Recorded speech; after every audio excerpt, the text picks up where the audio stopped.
नमस्कार मित्रांनो, मी गणेश मानकर. इन्फिनिटी स्पर्धा परीक्षा अकॅडमीच्या या यूट्यूब चॅनलवर तुम्हा सर्वांचे स्वागत आहे. पवित्र पोर्टलवर नवीन रजिस्ट्रेशन सुरू झालेले आहे आणि जुन्यावाल्यांना एडिट करायचा टॅब सुरू झालेला आहे. ज्यांचं नवीन रजिस्ट्रेशन करायचं आहे तर त्यांनी कशा पद्धतीने केलं पाहिजे, कोणत्या गोष्टींची काळजी घेतली पाहिजे, कोणती माहिती भरली पाहिजे, कोणते कागदपत्र वापरलं पाहिजे, या सर्वांविषयी माहिती तुम्हाला आजच्या या व्हिडिओमध्ये मिळणार आहे. म्हणून तुम्ही हा व्हिडिओ शेवटपर्यंत पूर्ण बघा. सगळ्यात आधी तुम्हाला वेबसाईटवर जायचं. वेबसाईट कोणती आहे तर वेबसाईट आहे आपली ही तर टॅट 2022 महाराष्ट्र टीचर रिक्रूट.org.in तर ही वेबसाईट आहे. तर या वेबसाईटवर आपल्याला इथे जायचंय आणि या वेबसाईटवर जर आपण इथे गेलो तर इथं आपल्याला टॅब मिळते log in ID password type captcha. हे कोणासाठी? जुन्या उमेदवारांसाठी. नवीन उमेदवारांचं काही खातंच नाही आहे तर त्यांना काय खोलावं लागणार आहे? खातं. मग इथं म्हणायचं रजिस्ट्रेशन हे.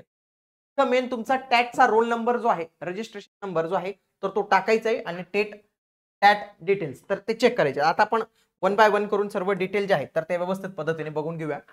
सगळ्यात तुम्ही इथं रजिस्टर हिअर याच्यावर क्लिक केलं. त्याच्यावर क्लिक केल्यानंतर तुम्ही इथं टॅटचा तुमचा रोल नंबर टाकला, इथं टाकला आणि इथं म्हणायचं चेक टॅट डिटेल्स. काय? Check TET details. पुढे जाण्याआधी तुम्हाला सांगू इच्छितो की टॅट 3 ची जर तुम्ही तयारी करत असाल तर तुमच्यासाठी गुरु ही बॅच लॉन्च केलेली जी ऑनलाईन बॅच असणार आहे लाईव्ह प्लस रेकॉर्डेड फॉर्मॅटमध्ये. याच्यामध्ये आपले महाराष्ट्रातील सर्वोत्तम शिक्षक तुम्हाला इथं शिकवणार आहे. सर्व नोट्स सर्व काही IBPS पॅटर्न नुसार तुमचं घेतलं जाणार आहे. अधिक माहितीसाठी तुम्ही आपले जे नंबर्स आहेत तर त्यांना कॉल करा, ते तुम्हाला संपूर्ण माहिती देतील. बघा, आता इथं तुमची टॅटची डिटेल येते की जसं बघा तुमचं नाव येतं जे टॅटच्या याच्यावर होतं, तुमची जन्मतारीख येते, तुमचा मोबाईल नंबर येतो आणि तुम्हाला टॅटचा स्कोर येतो. समजा 200 पैकी इथं पडलेले आहेत 92. इथं म्हणायचं I hereby declare that all the information shown above is correct and bind to me. वरील दाखवलेली सर्व माहिती योग्य आहे असं सकत. पुढे इथं क्लिक केली आणि इंटर रजिस्ट्रेशन मोबाईल नंबर, तुमचा जो रजिस्टर मोबाईल नंबर होता जो तुम्ही टॅटला फॉर्म भरताना दिलेला होता तो तुम्हाला इथं टाकायचा आहे. त्याच्यानंतर इथं हे कॅप्चा कोड दिसतोय, हा कॅप्चा कोड तुम्हाला इथं भरायचा आणि म्हणायचं गेट OTP टू व्हेरीफाय. तर तुम्हाला OTP येईल ती व्हेरीफाय करायचं आहे. बघा OTP टाकायचा, पुन्हा कॅप्चा कोड टाकायचा, म्हणायचं व्हेरीफाय OTP. ठीक आहे. आता लक्षात घ्या, candidate must inter personal information and security question and password. लक्षात घ्या, बघा इथं होम या बटनावर जर तुम्ही गेले असाल तर बघा तुमचं first name, middle name, last name, gender या सगळ्या गोष्टी ऑलरेडी टॅट मध्ये ज्या भरलेत तर त्या फेच करतं, माहिती काढून घेतं. बघा डेट ऑफ बर्थ काढून घेतं, मोबाईल नंबर आहे, अल्टरनेट मोबाईल नंबर आहे, पण इथं ईमेल आयडी मात्र इथं टाकायचं आहे. ईमेल आयडी इथं टाकावं लागणार आहे तुम्हाला. पुढे इथं सिक्युरिटी क्वेश्चन तुम्हाला विचारतील, त्याचं एक आन्सर तुम्ही तयार करून ठेवा. पासवर्ड मेन लक्षात ठेवा, पासवर्ड क्रिएट करायचं आहे. पासवर्ड कशा पद्धतीने करायचं? Minimum 8 character, maximum 15 character, 1 capital alphabet, 1 number, 1 special character and अशा पद्धतीने पासवर्ड जो आहे तर तो तयार करायचा. इथे त्यांनी दिलेलं पण आहे. म्हणजे कसं पाहिजे बघा, पासवर्ड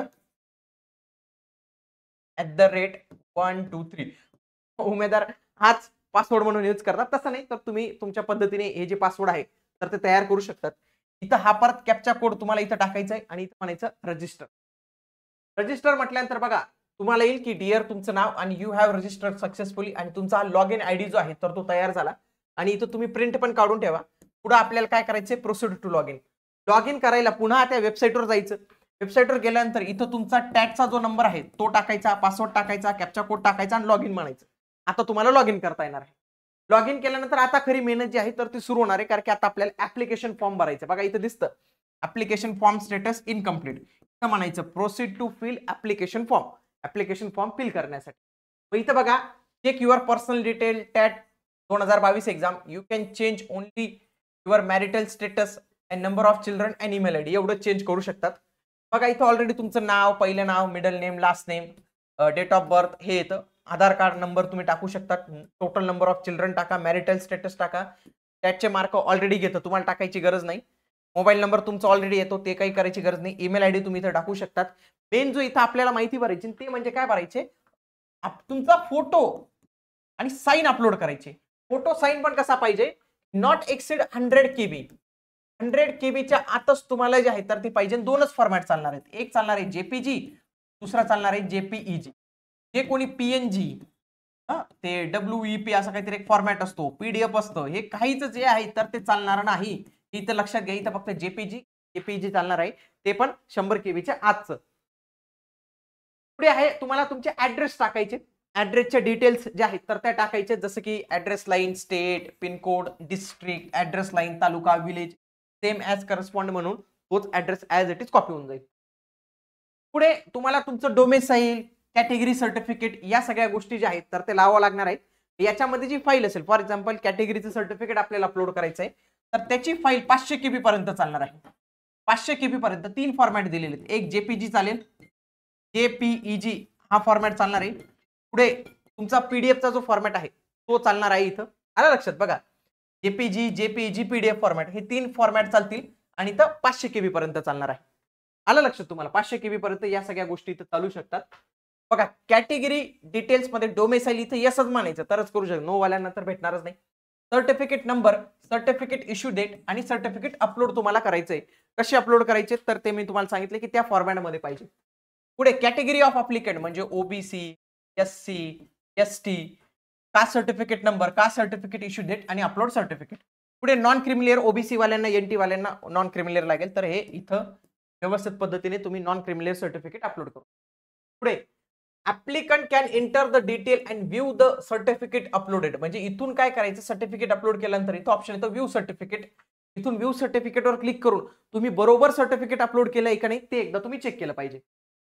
पुढे आता येतं समांतर आरक्षण. समांतर आरक्षण, समांतर आरक्षणाचं बघून घ्यायचं. वुमन आहात का, यस नो, ते सुरुवातीलाच जेंडर सिलेक्ट करतात त्याच वेळी कळून जाईल तुम्हाला. एक सर्व्हिसमॅन आहात का, यस नो. प्रोजेक्ट अफेक्टेड आहात का, यस नो. अर्थक्वेक, स्पोर्टमन, ते ऑर्फन, अशा पद्धतीने या बाकीच्या ज्या डिटेल्स आहेत तर त्या तुम्हाला इथं टाकायच्या आहेत. आता मेन येईल अकॅडमिक क्वालिफिकेशन डिटेल. तर SSC चे क्वालिफिकेशन ऍड म्हणायचं. ऍड म्हटल्यावर तुम्हाला काय लागणार आहे, certificate and degree, code, mark obtain, grade, language, first language, second language आणि थर्ड लँग्वेज, या सगळ्या ज्या काही गोष्टी असतील तर त्या तुम्हाला 10वीच्या टाकायच्या आहेत. अशाच पद्धतीने तुम्ही 12वीच्या अपलोड जे आहेत तर ते करू शकतात. इथं अपलोड सर्टिफिकेट आणि मार्कशीट हा पण ऑप्शन आलेला आहे. सर्टिफिकेट तुम्हाला 500 KB पर्यंत अपलोड करायचं आहे.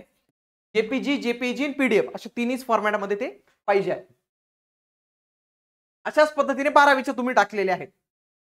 आता याच्यामध्ये तुम्हाला लँग्वेजचे वेगवेगळे ऑप्शन दिसतील. हे बेंगॉली लँग्वेज, कोणते कोणते लँग्वेज जे आहेत तर ते तुमच्याकडे आहेत, तर ते अशा पद्धतीने ऑप्शन येतील, त्या तुम्ही यस नो वगैरे जे आहेत तर ते इथं करू शकता. पुढे तुमच्या ग्रॅज्युएशनचे डिटेल्स जे आहेत तर त्या परत इथं टाकायच्या, परत इथं तुम्ही टाकायच्या आणि इथं सेव्ह म्हणायचं, सेव्ह म्हणायचं. अशा पद्धतीने तुमच्या 3 डिटेल्स येतील. एक असतील 10वीची, एक असेल 12वीची, एक असेल ग्रॅज्युएशनची, कोणाचे मास्टरची असेल तर तो ते सगळ्या गोष्टी इथं टाकू शकतो. म्हणजे अशा पद्धतीने त्याच्या ग्रॅज्युएशनच्या डेट आहेत.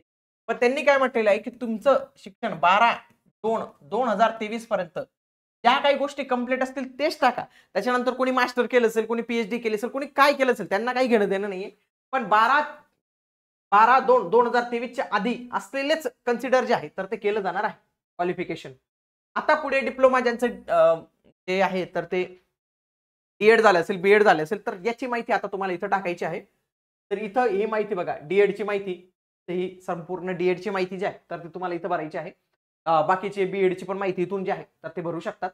आता मेन टीईटी किंवा सीटीईटी या दोघांपैकी कोणती तरी माहिती भरायची. बघा टॅटची माहिती भरायची, टीईटी ची माहिती भरायची. Are you eligible qualified, yes no म्हणायचं. जे कोणी यस झालं असेल त्यांनी येस म्हणायचं आणि बाकीच्या डिटेल ज्या आहेत तर त्या भरायच्या. इंटर स्टेट टीईटी नंबर, टीईटीचा सीट नंबर तुम्हाला लागणार आहे. पेपर 1, पेपर 2 क्वालिफाईड आहात का, पुन्हा ते विचारेल कधी क्वालिफाय झालेले, टेटचा नंबर, गेट पेपर 1 डेटा, तो डेटा ऑलरेडी ते फेच करून गेले त्याच्यावरून असते. अपलोड सर्टिफिकेट आणि मार्कशीट, पुन्हा इथं तुम्हाला ते सर्टिफिकेट अपलोड इथं करावं लागणार आहे. त्याच पद्धतीने सेंट्रल टीईटीचं पण तुम्हाला माहिती जी आहे तर ती अपलोड करावी लागणार आहे, सेम ॲज पर टीईटी. बघा सेल्फ सर्टिफाईड ऍप्लिकेशन फॉर्म, अशा पद्धतीने तुमचा ऍप्लिकेशन फॉर्म तयार झालेला आहे. एकदा सगळी इन्फॉर्मेशन वाचून घ्यायची, की कोणत्या ठिकाणी काय गोष्टी भरलेल्या आहेत. बघा इथं तुम्हाला सगळं दिसेल की डॉक्युमेंट्स कोणकोणते तुम्हाला अपलोड करायचे आहेत, तर त्याची लिस्ट पण इथं आलेली आहे. तुम्ही जे अपलोड केलेले तर ते तुम्ही इथं सगळ्या गोष्टी बघू शकता. आणि शेवटी बघा तुमच्या ऍप्लिकेशनचा जो फॉर्म आहे तर तो याच्या अशा पद्धतीने तुम्ही आउट काढू शकतात आणि अशा पद्धतीने तुम्ही सर्व नवीन रजिस्ट्रेशन करू शकतात. रजिस्ट्रेशन करण्यासंबंधी काही प्रॉब्लेम असेल तर कमेंटमध्ये करत चला, त्याच्या माध्यमातून आम्हालाही कळतं. आणि जर त्याच्यावर एखाद्याला उत्तर माहिती असेल, म्हणजे एखादा कोणी दुसरा उमेदवार असेल की त्याला माहिती असेल की याच्यामधनं कशी पळवाट काढायची किंवा याच्यासाठी काय नेमकी हॅक आहे, ट्रिक आहे, तर तो पण ते सांगत असतो. म्हणून तुम्ही नक्की कमेंट बॉक्समध्ये तुमचे प्रॉब्लेम जे आहेत तर ते सांगत चला. जे कोणी टॅट 3 ची तयारी करणार असेल ती आपली ऑनलाईन बॅच आहे. ऑनलाईन बॅचला ऍडमिशन घेण्यासाठी किंवा त्या बॅचेस विषयी माहिती घेण्यासाठी या दिलेल्या नंबरवर संपर्क साधा. तसेच आपल्या चॅनलवर यांचे पीवायक्यूचे सेशन चालू आहेत. ते पीवायक्यूचे सेशन नक्की तुम्ही बघा, फ्री ऑफ कॉस्ट आहेत. आता आपण भेटूया पुढील व्हिडिओमध्ये. तोपर्यंत जय हिंद, जय महाराष्ट्र.